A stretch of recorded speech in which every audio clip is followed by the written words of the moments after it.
Seja bem-vindo aqui de volta às nossas aulas de grego. Este é o segundo módulo e nós estamos na aula 7 aqui do curso de Teologia Online da Escola Charles Spurgeon.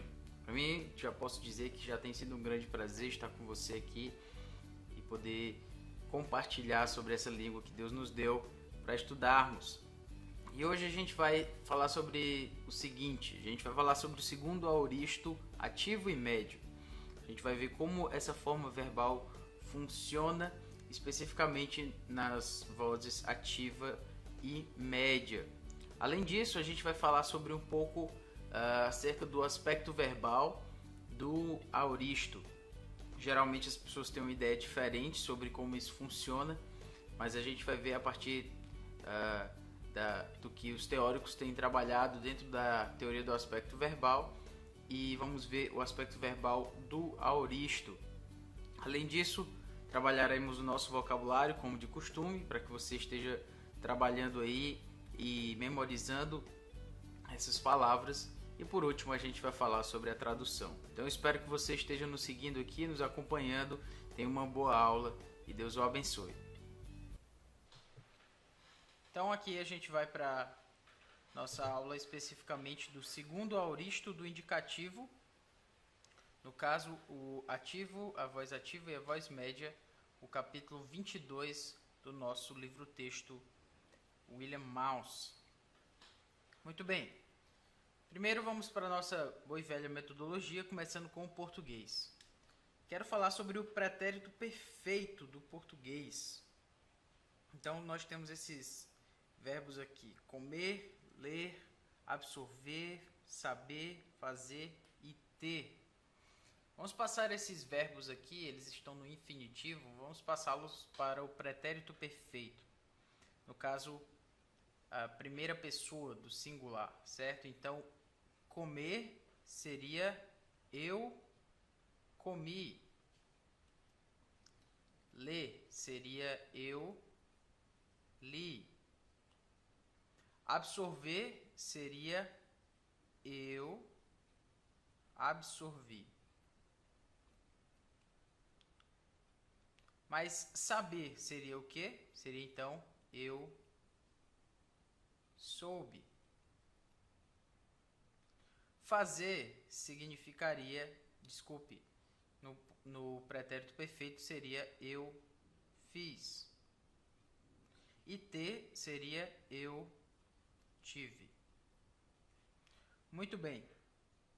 No caso aqui, nós temos o fato de o verbo ser irregular não muda a semântica do tempo verbal. Semântica tem a ver, vamos nos aprimorar aqui na ideia desses termos, né, da linguística ou da gramática, por assim melhor dizer. Semântica tem a ver com o significado, certo?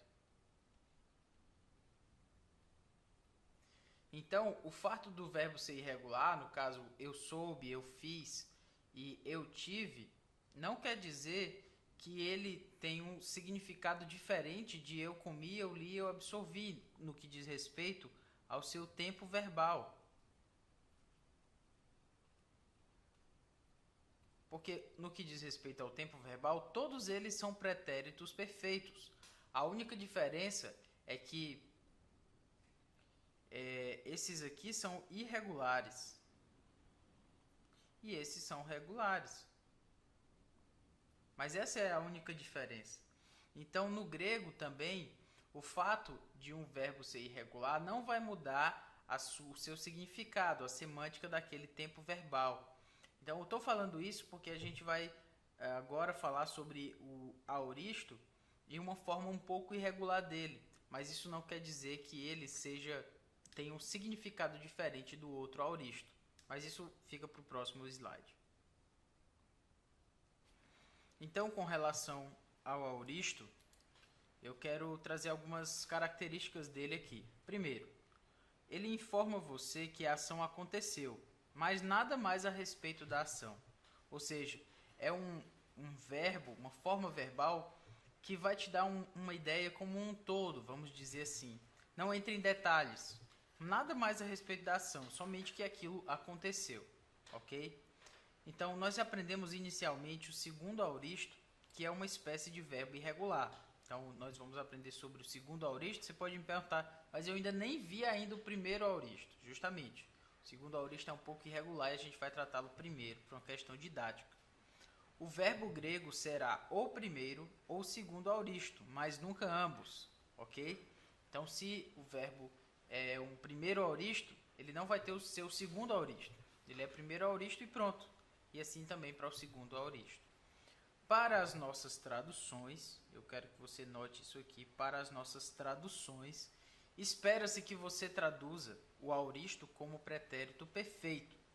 Não quero dizer com isso que todo aoristo é um pretérito perfeito no grego, mas, para um efeito didático, nós vamos traduzir o aoristo como pretérito perfeito, ok? Então, se você vir o verbo no aoristo, você vai lembrar do pretérito perfeito do português, e assim você vai fazer a sua tradução. Então, lembre-se que o aoristo, aliás, que o pretérito perfeito é aquela forma, vamos dizer, o verbo comer. Então, o pretérito perfeito é eu comi. E o pretérito imperfeito será, então, eu comia. Perceba a diferença aqui a partir dos nossos dois verbos aqui. Quando eu digo eu comi, eu estou trazendo uma perspectiva geral sobre aquela ação. Mas quando eu digo eu comia, eu já estou dando uma ideia um pouco mais interna, um pouco mais detalhada. Eu já estou dizendo até uma espécie de duração. Eu comia, é algo que está em processo. Quando eu digo eu comi, é algo como se fosse algo completo, algo perfeito nesse sentido, né? Não é que a ação é completa, é que eu estou trazendo uma perspectiva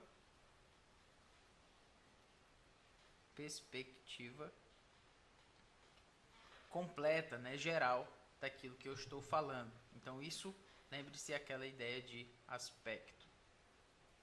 aspecto verbal, que a gente ainda vai falar mais um pouco ali na frente. Muito bem, então vamos aqui tratar sobre o nosso segundo aoristo ativo.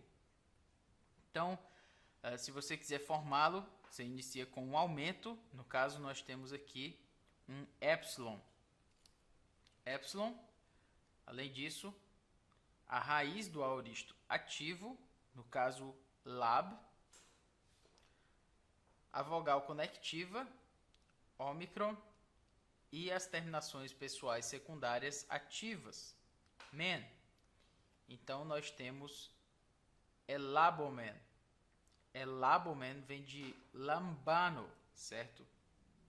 Então, trazendo aqui um pouco mais claro para a gente, isso aqui é o verbo lambano, que significa eu recebo, ok? Mas, no caso, a raiz do aoristo ativo dele não tem esse mi aqui. Então fica só lab. Essa é a raiz do aoristo ativo. Lab, então eu aqui acrescentei o epsilon, é lab, e a vogal conectiva ômicron e a terminação pessoal secundária ativa, men. Omen até on. Então, é labomen. É assim que nós formamos o segundo aoristo ativo. Você deve ter percebido que ele parece com um imperfeito. E realmente, por conta do aumento e por conta das terminações pessoais secundárias ativas. Mas isso a gente vai já explicar a diferença nos próximos slides. Então, uma breve observação aqui sobre como o segundo aoristo ativo ele é apresentado. Você tem a raiz do aoristo ativo, ela é alistada como a terceira forma do verbo, certo? Então, nós temos aqui lambano, lempsomai e elabon. ok? Então ela é a terceira forma aqui, lambano, não conta essa, lambano, não conta essa, lempsomai e elabon. Quando ela é apresentada, no caso aqui do nosso livro texto, o Mouse, ele traz como a terceira forma do verbo, ok? Tem outras formas aqui, que são outras formas verbais, mas no caso, segundo aoristo ativo, ele é a terceira forma alistada. Então agora a gente vai para o nosso paradigma do aoristo ativo. Então vamos lá. Elabon significa eu peguei, certo? Vem de lambano. E lambano significa eu recebo, eu pego. Então vamos só lembrar aqui. Lambano. Ok? Então, elabon, eu peguei. No caso, a vogal conectiva é ômicron, a terminação é ni. O imperfeito, no caso aqui, é o imperfeito de lio, somente para nós termos como uma base, certo? Então, você percebe aqui, lio como base, elabon, eu peguei. Elabes significa tu pegaste. Lembra que aqui, no caso, para os nossos efeitos aqui, isso aqui é pretérito perfeito do português, certo? Assim nós traduzimos o aoristo. Então, elabes, tu pegaste, vogal conectiva epsilon, terminação sigma. Então, tomando como base o imperfeito, elies, para você ver também como é semelhante, né? Por conta da segunda das terminações secundárias. Então, elaben, ele, ela ou algo pegou, vogal conectiva epsilon, terminação não tem, às vezes com um imóvel, então elie ou alien. Elabomen, nós pegamos, desculpe aqui, vogal conectiva ômicron, terminação men, tomando como base o imperfeito, eliomen, então elabomen. Elabete, vós pegastes, vogal conectiva epsilon, terminação te, tomando como base o imperfeito, eliete. Elabon, eles, elas ou algumas coisas, vamos dizer assim, pegaram. No caso, vogal conectiva ômicron, terminação ni, como base o imperfeito elion. Eles pegaram. E assim você tem o paradigma do aoristo ativo. A gente vai agora para o nosso segundo aoristo médio, como se dá a sua formação. Então, ele é assim. Nós temos o aumento, no caso o epsilon, mais a raiz do aoristo ativo, gen, do verbo ginomai, a vogal conectiva, no caso ômicron, e as terminações pessoais secundárias médio-passivas, no caso aqui men. Então, egenomen, é assim que ele fica no segundo aoristo médio. Lembrem-se de que este verbo vem de ginomai, que significa eu me torno. No caso aqui, egenomen é a primeira pessoa do singular, então significará eu me tornei. Ou tornei-me, ok? Passando agora para o paradigma do segundo aoristo médio, a gente tem egenomen, nós já vimos, significa tornei-me, é vogal conectiva com a terminação men, então tomando como base o imperfeito eliomen, mais o segundo aoristo médio, egenomen. Geno, tornaste-te, vogal conectiva epsilon, terminação só, e tomando como base o imperfeito elio, nós temos geno. Nós temos esse sigma aqui caiu porque ele ficava entre duas vogais. Geneto, ele, ela ou algo se tornou, vogal conectiva epsilon, terminação to. Elieto é o imperfeito. Geneto é o segundo aoristo médio, ele se tornou. Genometha, tornamo-nos, a vogal conectiva ômicron, a terminação metha, terminação do imperfeito seria heliômetha, mas no segundo aoristo médio, então, egenômetha. Egenesthe tornastivos, vogal conectiva epsilon, terminação sigma, theta, epsilon, the, e eliasthe seria o imperfeito, no caso aqui, o segundo aoristo médio, egenesthe.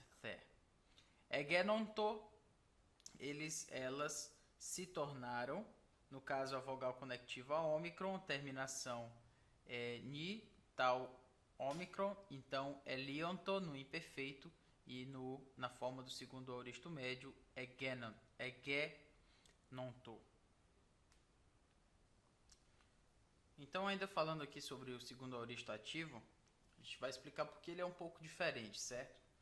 É porque na voz ativa, o segundo aoristo sempre terá uma raiz diferente do tempo presente, porque o radical sempre terá sido modificado para formar a raiz do tempo presente.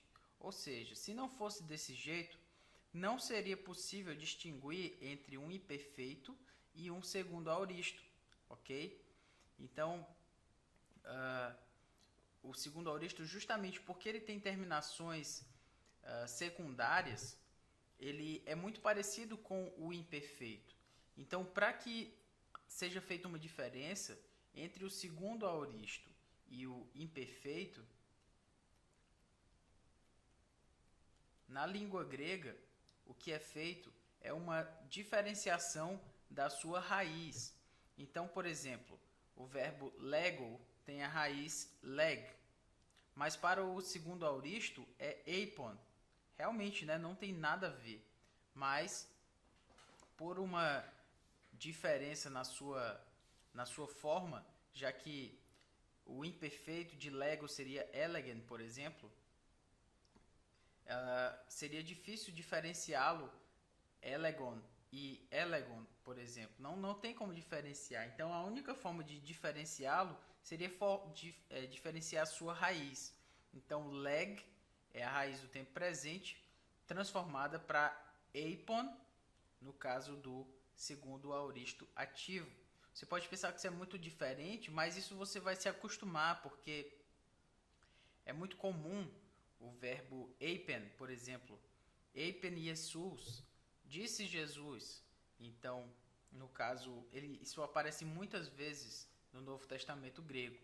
Então, assim é a forma de leg, a forma de bal, seria balo, mas aí fica ebalon, ok? Ao invés de bala, então, ebalon.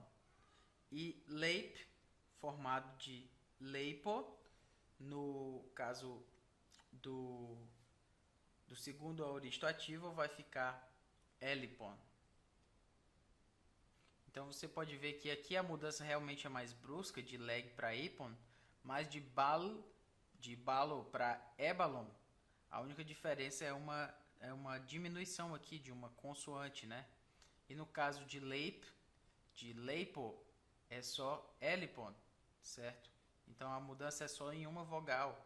Aqui o epsilon cai, então fica elipon. Então não é diferença assim tão absurda, mas que ajuda a marcar essa questão do segundo aoristo ativo, para que ele não seja confundido com o imperfeito. Uma breve observação aqui sobre o aspecto verbal. Em relação ao presente e ao imperfeito, que nós já tratamos, o aspecto verbal é o que nós vamos chamar de imperfectivo. O que é isso? É uma perspectiva da ação em processo, como se ela estivesse andando. Quando eu digo, no caso no português, eu caminhava, eu estou trazendo uma perspectiva da ação em processo, eu caminhava. É diferente da ideia de eu caminhei. Quando eu digo eu caminhei, é como se eu estivesse olhando para essa ação aqui de caminhar. Vou colocar alguém aqui caminhando, né? Bem tosca mesmo essa ideia aqui, mas só para que você tenha uma breve noção do que eu estou falando. quando eu digo eu caminhava, é como se eu estivesse trazendo essa ação aqui e enfatizando esse processo de caminhar. Eu caminhava. Eu caminhava ontem à noite. Então eu estou trazendo uma perspectiva da ação em processo. Mas quando eu digo eu caminhei, é como se eu estivesse trazendo uma ideia de um todo. Certo? De um todo. Não somente de uma parte, não somente de um processo, mas eu digo eu caminhei ontem à noite. É uma ação como um todo. E isso é a ideia perfectiva. E assim o presente e o imperfeito tem essa ideia imperfectiva, essa ideia da ação em processo. E o aoristo é a ideia da ação a ação trazida como um todo. Mas lembre-se de que tudo isso tem a ver com, é muito importante que você lembre disso, perspectiva, pessoal. Tem a ver com a perspectiva da ação. Não é a ação em si. Eu posso dizer eu caminhei ontem à noite e eu caminhava ontem à noite. A ação não mudou. A ação é a mesma. Mas a minha perspectiva de dizer eu caminhava e eu caminhei, aí isso muda. Mas a ação que aconteceu lá no passado, ela continua, ela é a mesma. A diferença é a forma como eu quero retratar, ou seja, a minha perspectiva daquilo que eu estou trazendo. Então isso é o aspecto verbal, no caso aqui do aoristo. Então lembre-se de que traz a perspectiva da ação como um todo. Contudo, para as nossas traduções, para um efeito didático, nós vamos traduzir como nós já temos dito, como o pretérito perfeito, ok? Vamos agora então para o nosso vocabulário. Apothnesco significa eu morro, ou estou para morrer, eu estou liberto de, em alguns casos, mas lembre-se sempre, como eu tenho falado, desse lema aqui, o primeiro, certo? Então, apothnesco significa eu morro. Artos significa pão, ok? Genitivo é o, arto, e no caso ele é masculino. Ho, artos, pão. Balo significa eu lanço, certo? Balo significa eu lanço. E assim você pode lembrar de ekbalo. Ekbalo significa eu lanço para fora, né? Por conta do ek aqui, ou eu expulso. Então nós temos dois verbos praticamente ao preço de um, né? Balo e ekbalo, eu lanço e eu lanço para fora. Mas no caso aqui estamos tratando de balo. Ge, ou o genitivo ges, é um substantivo feminino que significa terra, ou país, ou região, em alguns momentos a humanidade. E ge, você pode lembrar de onde veio então geografia, certo? A ideia de que estuda a terra, né? Esse G aqui de geografia, geologia, entendeu? Então é mais ou menos nesse sentido. Gnomai significa torno-me, ou sou, ou existo, ou nasço, ou sou criado, mas você vai lembrar de gnomai de torno-me. Eiserromai significa eu venho ou eu vou para dentro, ou seja, eu entro. O interessante desse verbo é que você deve prestar atenção nessa preposição aqui. Ele é um verbo composto, uma preposição eis e... Desculpe aqui, a preposição eis e erromai. No caso, eu venho, eu vou para dentro, né? Erromai significa eu vou e eis dentro. Então, nesse caso, juntando essas duas palavras, significa eu vou para dentro ou eu entro. E assim você tem o exerromai também. Aqui no caso, nós temos a preposição ek, certo? Ela está meio escondida aqui nesse xi, mas isso é um ek. Então, exerromai significa eu saio, ou seja, eu vou para fora. Nós temos o verbo só erromai, ele significa eu vou, ou eu venho. E no caso, somando-se essas preposições, elas significam, no caso, o restante da palavra, né? Eis mais erromai, eu vou para dentro. Ek mais erromai, exerromai, eu vou para fora, eu saio. Et significa ainda, ou até mesmo, ou outro. Mas lembre-se aqui desse primeiro, ainda. Heurisco significa eu acho. Lambano significa eu pego ou eu recebo. Ute significa e não, ou tampouco, ou nem. Parece muito nas frases como uma espécie de adição de uma negativa, né? E não, não fez isso, tampouco aquilo. Então é ute. Temos aqui, você precisa considerar esse aqui, que eu escrevi errado, então agora certo. Proserromai significa eu venho ou eu vou. Não confundir com proselromai, que significa oro. Então aqui nós temos uma leve diferença aqui com um Y. Mas o proserromai sem o Y significa eu venho ou eu vou. E o proselromai significa eu oro.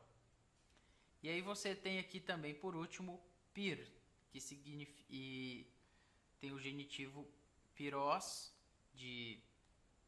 é um substantivo neutro, e significa fogo. Você pode lembrar então, por exemplo, de pirotecnia, ou shows pirotécnicos, né? O que são os shows pirotécnicos? São os shows que têm a técnica com os fogos pirotécnicos, ou piromaníaco, né? Pessoas que gostam de mexer com o fogo. Então, com isso, você tem uma mnemônica aqui para lembrar que pirós, tem essa palavra pirotecnia vem da ideia de fogo. E assim nós temos o nosso vocabulário.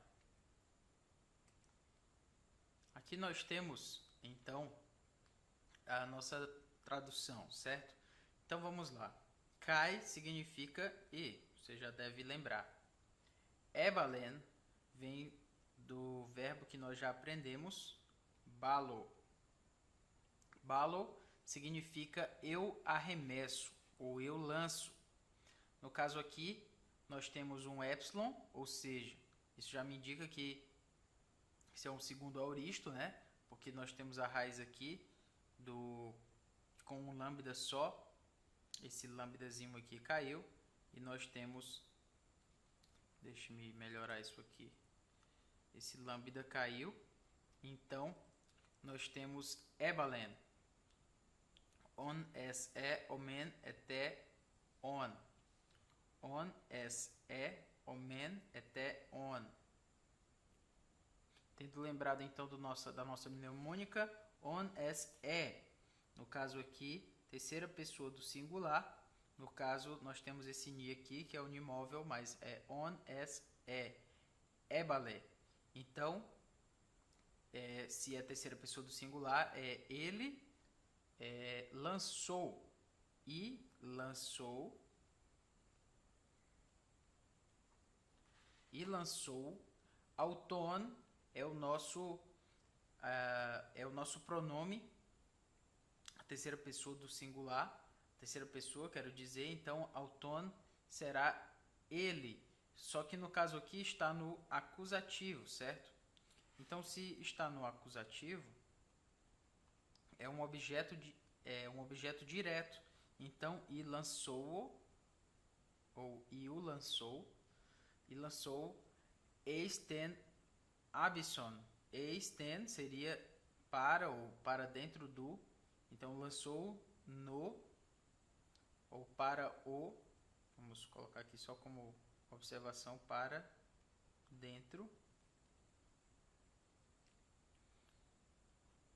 Ou seja, lançou para dentro do abismo. Eisten abison. Lançou no abismo. Ok? Tade himatia autu egenetor leuca hostofus. Vamos lá.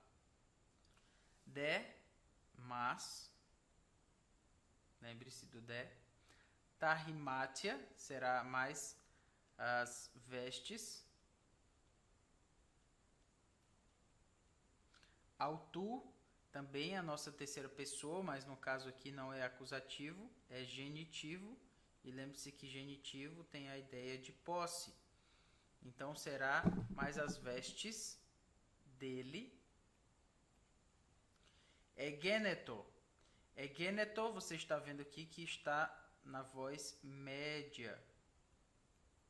Aqui é o verbo ginomai. Então, egeneto vai ser a terceira pessoa do plural. Então, as vestes dele. Ginomai significa eu me torno. No caso, terceira pessoa do singular, segundo aoristo. Então, vai significar as vestes dele tornaram-se. Lembre-se que nós estamos traduzindo o aoristo como o pretérito perfeito do português. Leucá é a ideia de brancos, certo? Então você pode lembrar dos leucócitos, né? Os glóbulos brancos. Então leucá é a ideia de branco, tornaram-se brancas. Ros como tofos, como a fos, lembra de fos, de foto, de luz. Então, mas as vestes de Tahimatia, ao tu dele, egeneto, tornaram-se brancas, leucá, ros, como tofos, a luz. Então, aqui Mateus 17, 2. Aqui está em inglês a abreviação, mas é Apocalipse, certo? 20, versículo 3, e assim nós temos a prática, a nossa tradução. Então, estamos aqui de volta, espero que você tenha gostado da aula. E aqui a gente vai retomar um pouco o que a gente falou. Primeiro a gente falou que os verbos irregulares, eles não mudam o significado daquele tempo verbal. Então não é porque um tempo verbal tem uma forma irregular que ele vai mudar a semântica do seu verbo. Não, ele continua tendo a mesma semântica, o que diferencia é a forma, né? Ou seja, a sua morfologia. Então, com isso a gente trabalhou, já que o verbo aoristo, né? O segundo aoristo, ele tem uma espécie de irregularidade e muda ali um pouco a raiz do verbo, né? E tal, mas espero que você tenha entendido isso aí. Além disso, a gente falou sobre a tradução do aoristo, que para as nossas traduções, para as nossas aulas, é importante que você traduza o aoristo como pretérito perfeito, mas como uma ideia de identificação, de que aquele aoristo está sendo trabalhado ali e você traduziu como pretérito perfeito. Não necessariamente no texto do Novo Testamento, aliás, certamente você vai ver no Novo Testamento o aoristo sendo traduzido como presente, por exemplo. Mas, para as nossas traduções, por um efeito didático, é importante que você traduza dessa forma. Além disso, falamos dentro do segundo aoristo ativo e médio, a gente falou sobre a forma, a sua forma e o seu paradigma. Já que o aoristo é bem comum, na verdade, presente e aoristo são os verbos, as formas verbais mais comuns do Novo Testamento, então é bom que você memorize essa forma e o seu paradigma. A gente falou sobre a diferença do aspecto verbal, da visão de uma perspectiva que seja perfectiva e outra que seja imperfectiva, né? A gente falou que o aoristo, ele traz essa noção perfectiva, ou seja, uma noção completa do que já aconteceu, daquilo que o autor está querendo mostrar, seja no passado, no presente, enfim. Mas o que ele quer mostrar é uma perspectiva completa, de quem como se estivesse vendo o todo daquela ação. Já o aspecto imperfectivo é aquele que traz uma visão, uma perspectiva da ação que está em processo. Pode ser que nós estejamos falando da mesma ação, mas o aoristo vai ver essa ação como um todo e os verbos do aspecto imperfectivo, por exemplo, o presente ou o imperfeito, eles vão analisar essa ação não mais como completa, mas como em processo. Mas, mesmo que nós estejamos falando sobre a mesma ação. Enfim, falamos também dentro do nosso vocabulário, uma palavra interessante, a palavra pir, de onde vem pirotecnia, piromaníaco, né? As questões relacionadas ao fogo. Então é bom a gente lembrar aí que essas palavras, esses vocábulos no grego, eles são bem mais comuns na nossa língua do que a gente imagina. E por último, obviamente, falamos sobre as nossas traduções. Espero que você esteja traduzindo outros versículos também, para que isso sedimente na sua cabeça, né, e na sua memória, tudo isso que a gente tem processado. Então foi isto, que Deus nos abençoe para as próximas aulas, nos dê um fôlego aí, para que nós aguentemos até a aula 15. Então, um abraço e até mais.